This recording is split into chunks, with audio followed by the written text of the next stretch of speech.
Un souffle traverse l'âme quand la vérité frappe plus fort qu'une épée.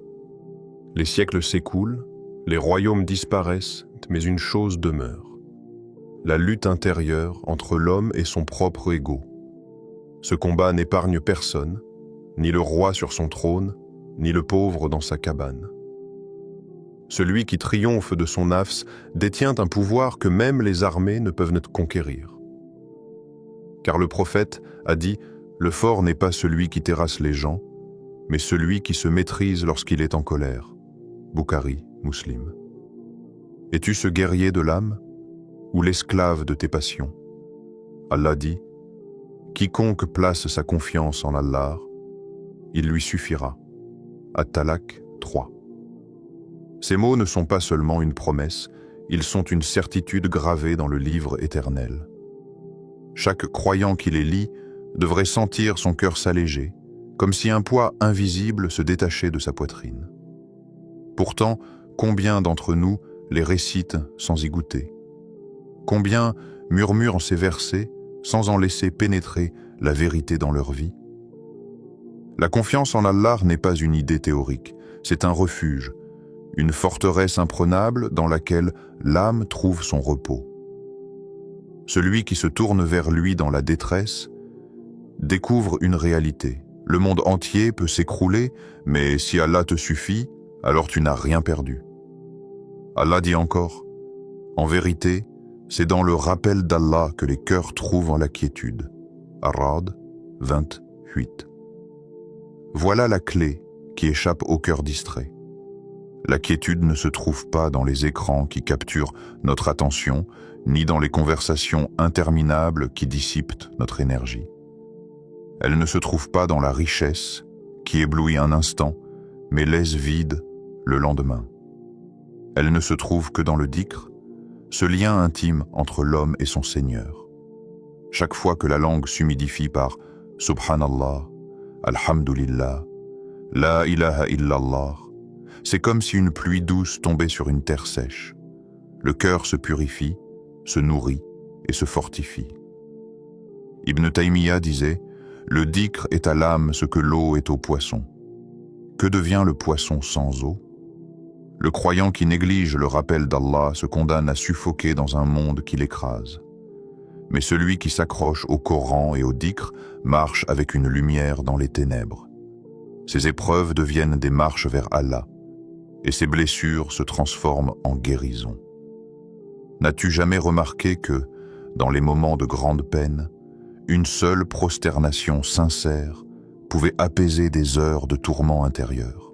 Ibn Qayyim ajoutait, « Dans le cœur, il y a un désert que rien ne peut combler sauf la proximité d'Allah. Ce désert, nous le ressentons quand l'âme s'assèche, quand la vie perd son goût, quand la solitude pèse malgré la foule. L'homme court vers les distractions, mais chacune s'efface rapidement comme une ombre au coucher du soleil. C'est seulement dans le Coran que la brèche intérieure se ferme. Chaque verset est une goutte de miséricorde, chaque récitation une fontaine qui jaillit dedans. Aussi d'attention du cœur. Mais interroge-toi, quelle est ta forteresse lorsque la tempête de tes pensées t'envahit? Quand les soucis s'accumulent comme des vagues prêtes à t'engloutir, vers quoi te réfugies-tu? Ton téléphone qui t'inonde de distractions sans jamais t'apaiser? Tes amis, qui parfois écoutent mais ne peuvent guérir l'angoisse profonde? Ou bien le Coran, dont Allah lui-même a dit qu'il est une guérison pour les cœurs. Le prophète nous a enseigné, les cœurs se rouillent comme se rouille le fer exposé à l'humidité. Les compagnons demandèrent, « Et quel en est le polissage ?» Il répondit, « Le rappel d'Allah et la lecture du Coran, Bayaki. » Voilà la médecine oubliée de nos âmes malades. Tu cherches la paix dans ce qui la détruit, alors qu'Allah t'offre une source intarissable de lumière. As-tu goûté à la prière comme à une rencontre intime? Quand tu poses ton front sur le sol, ce n'est pas une habitude mécanique. C'est un rappel que tu n'es rien devant celui qui t'a tout donné. Chaque prosternation est une arme contre le désespoir. Chaque Fatiha récitée est une déclaration de dépendance absolue à ton Seigneur.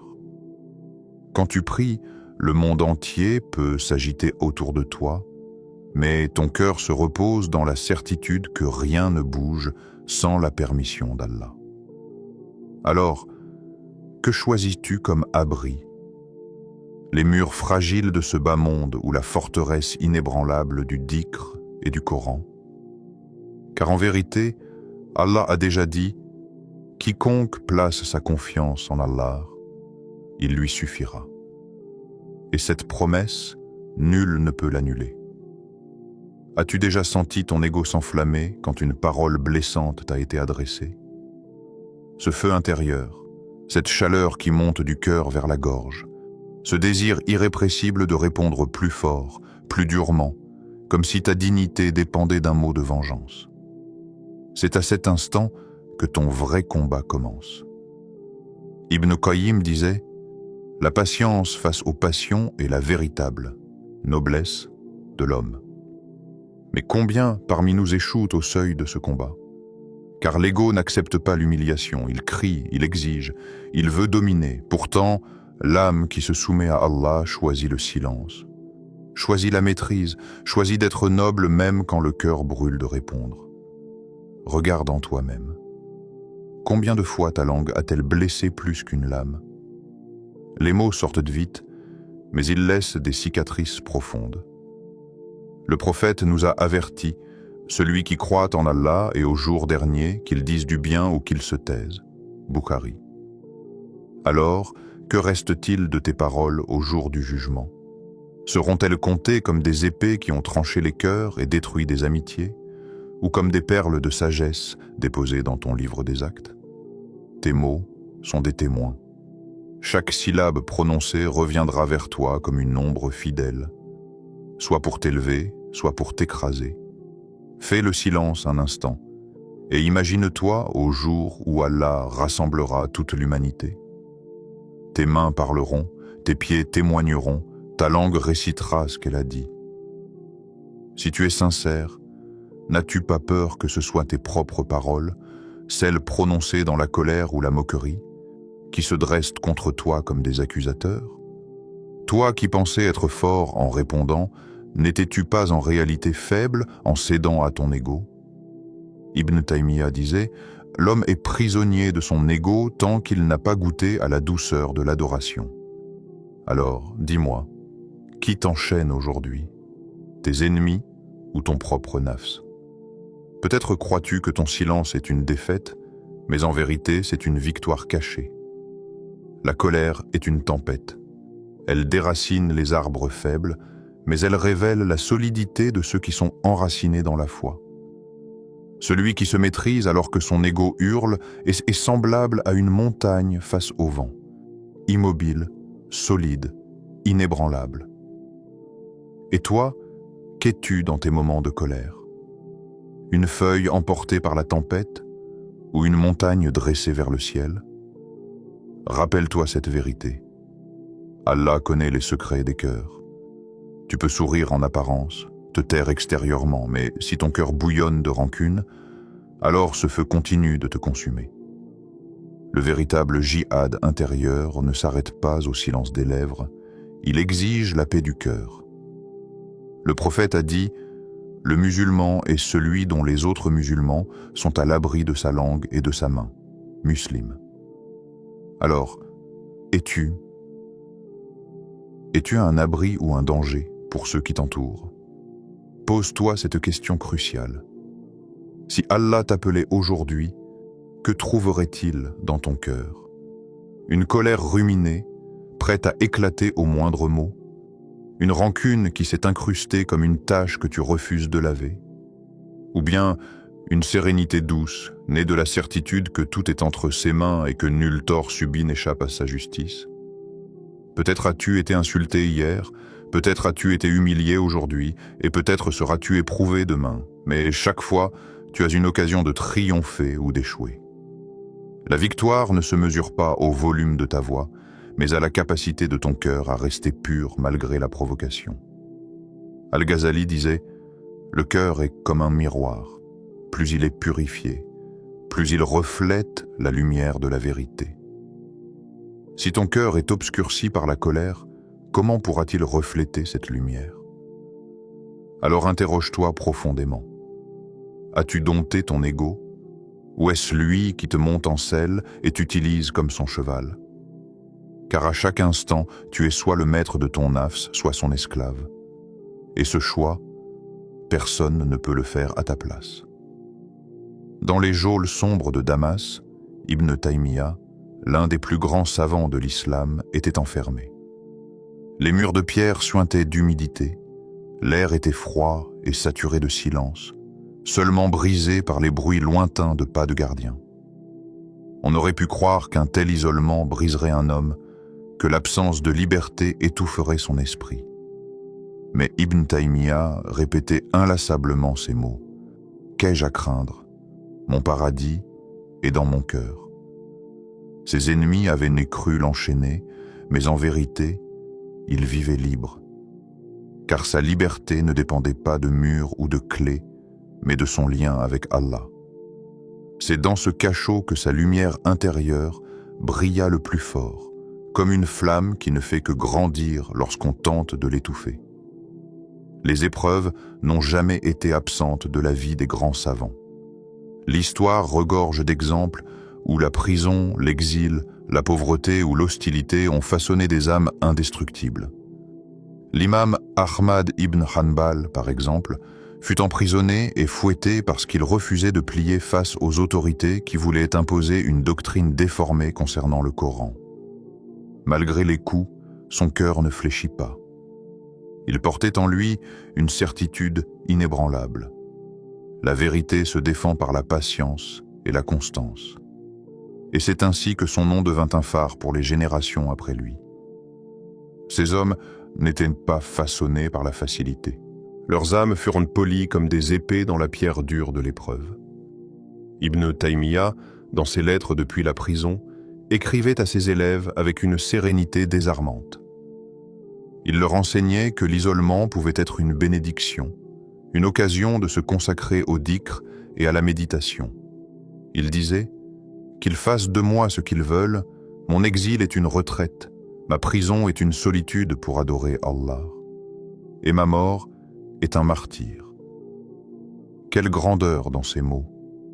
Voilà un homme que ni les chaînes, ni les menaces, ni les persécutions n'ont pu réduire au silence. Et toi, réfléchis à cette image. Ta cellule n'est peut-être pas faite de pierre, tes poignets ne portent pas de fer. Mais n'es-tu pas prisonnier de tes propres passions? Certains vivent libres en apparence, mais leurs cœurs sont enchaînés par la colère, la jalousie, l'avidité. Leur cage est invisible, mais bien plus lourde que celle des murs. Qu'est-ce qui t'emprisonne? La dépendance à l'opinion des autres, la peur de perdre, l'attachement à ce monde qui t'engloutit. L'histoire de ces savants est une invitation à te mesurer toi-même. Si Ibn Taymiyyah pouvait trouver la paix dans un cachot, pourquoi toi ne trouves-tu pas la sérénité dans ton confort? Si l'imam Ahmad pouvait supporter les coups sans renoncer à la vérité, pourquoi toi renonces-tu si vite à tes principes face à une petite épreuve? Les ténèbres de leurs cellules sont devenues des lumières pour leurs âmes. Et toi, as-tu transformé tes épreuves intérieures en tremplin vers Allah, ou t'y noies-tu comme un prisonnier résigné? Al-Ghazali écrivait « Celui qui n'a pas traversé l'épreuve ne connaît pas la profondeur de son cœur. » Ces figures historiques n'étaient pas des hommes ordinaires. Ils ont accepté l'épreuve comme une forge. Ils savaient que l'or ne devient précieux qu'après avoir traversé le feu, et que l'âme ne devient noble qu'après avoir supporté les tempêtes. L'histoire ne retient pas leurs souffrances comme des tragédies, mais comme des victoires invisibles. Car leur vraie grandeur ne réside pas dans les livres qu'ils ont écrits, mais dans la patience qu'ils ont incarnée. Leur vie témoigne d'une vérité universelle. La véritable prison n'est pas faite de murs, mais de passion incontrôlée. Et la véritable liberté ne s'obtient pas en brisant ses chaînes, mais en domptant son ego et en plaçant son cœur entre les mains d'Allah. Le cœur est un jardin. Invisible aux yeux des hommes, mais connu parfaitement d'Allah, il est tantôt fertile, tantôt désertique. Si tu le négliges, les ronces du nafs s'y installent. L'orgueil devient une épine, la jalousie un buisson sec, la colère une herbe empoisonnée. Peu à peu, elles étouffent toute lumière, empêchant l'âme de respirer. Mais si tu l'arroses avec le dhikr, si tu l'illumines de la récitation du Coran, ce jardin se transforme en oasis. Les fleurs de la sincérité s'y ouvrent, les palmières de la patience s'y élèvent, et les ruisseaux de la miséricorde y coulent doucement. Dans ce jardin apaisé, le cœur goûte à la quiétude dont Allah a parlé. En vérité, c'est dans le rappel d'Allah que les cœurs trouvent la quiétude. Ar-Ra'd 28. Al-Ghazali disait « Celui qui connaît son âme connaît son Seigneur ». C'est une clé poétique et mystérieuse. L'âme, lorsqu'elle est observée avec sincérité, devient un miroir qui reflète la grandeur d'Allah. Quand tu contemples tes faiblesses, tu découvres sa force. Quand tu reconnais ton ignorance, tu devines son savoir infini. Quand tu avoues tes manquements, tu réalises l'étendue de sa miséricorde. Mais comment connaître son âme si l'on refuse de l'écouter? L'homme fuit souvent son propre silence, de peur d'y entendre la voix de ses passions indomptées. Pourtant, c'est dans ce silence que s'apprend la vérité. Le nafs est semblable à un cheval sauvage. Si tu le laisses courir sans bride, il t'entraînera dans les ravins de la désobéissance. Il galopera vers les plaisirs éphémères, te laissant épuisé et brisé. Mais si tu le domptes, si tu poses sur lui la bride de la prière et la selle de la discipline, il deviendra une monture noble qui t'élèvera vers les hauteurs spirituelles. Chaque salat est une bride qui empêche ton ego de fuir vers le chaos. Chaque prosternation est un pas qui rabaisse ton orgueil et élève ton âme.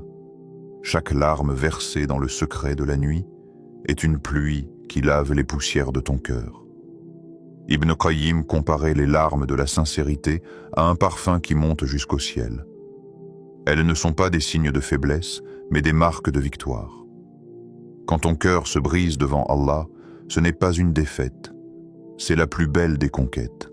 Car celui qui s'effondre devant son Seigneur se relève plus fort que 1000 guerriers. Ibn Taymiyyah disait « L'adorateur sincère est plus fort seul dans sa cellule qu'une armée entière sur le champ de bataille. » Voilà la puissance d'un cœur dompté. Mais écoute cette question. Marches-tu vers ton Seigneur, comme un fuyard épuisé, traînant les chaînes de ton nafs, ou comme un guerrier dont le cœur resplendit de lumière? Chaque jour, tu avances. Mais avances-tu vers Allah ou vers ton ego? Les pas que tu fais ne sont pas seulement physiques, ils sont spirituels. Ton regard, tes paroles, tes gestes, chacun d'eux est une graine plantée dans ton jardin intérieur. Quelle récolte prépares-tu pour demain? Les poètes soufis disaient « Le cœur est une lampe. Si tu l'alimentes d'huile pure, il brillera jusqu'au trône. » Ainsi, chaque dhikr est une goutte d'huile, chaque ayah récité une flamme qui éclaire l'obscurité de ton âme. Et quand ton cœur brille, il ne guide pas seulement toi. Il devient un phare pour ceux qui t'entourent. Tes proches, tes enfants, tes amis s'inspirent de cette lumière sans que tu aies besoin de mots. Car la foi vécue éclaire plus que la foi récitée. Le cœur est un jardin, et toi en es le gardien. Les ronces ou les fleurs, les marécages ou les oasis, c'est toi qui décides de ce qui y pousse. Si tu le confies à Allah, il y fera descendre sa pluie de miséricorde et sa lumière de guidance. Mais si tu l'abandonnes à ton nafs, il deviendra une terre stérile, où seules les illusions prendront racine. Alors, regarde ton jardin intérieur et pose-toi cette dernière question. Quelle odeur monte aujourd'hui de ton cœur vers le ciel? Le vrai champ de bataille n'est ni à Badr, ni à Uhud, ni sur aucune terre conquise. Il est dans ta poitrine. Et si tu ne remportes pas cette guerre intérieure, tout le reste sera perdu. Alors, réponds à cette ultime question. As-tu dompté ton ego? Ou est-ce que lui qui te dompte en silence?